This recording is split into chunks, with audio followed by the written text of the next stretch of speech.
Kwa nini wanawake wazuri wanaachika kiurahisi sana kwenye mahusiano?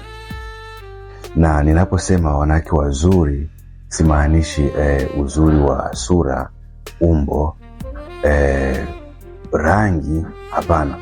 Namaanisha wanawake wenye moyo safi.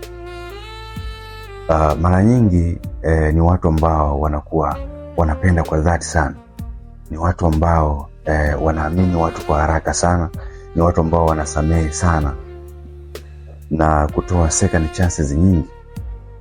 Sasa kinachotokea ni kwamba wanaume wanaanza kuwachukulia poa sana wanawake wa aina hii, na wanaamini kwamba hawana sehemu nyingine ya kwenda isipokuwa ni kubaki pale. Ni wanawake ambao wanadharaulika sana kwenye mahusiano, na ni wanawake ambao wanakuwa na nia njema na ya dhati kabisa kwenye mahusiano yao.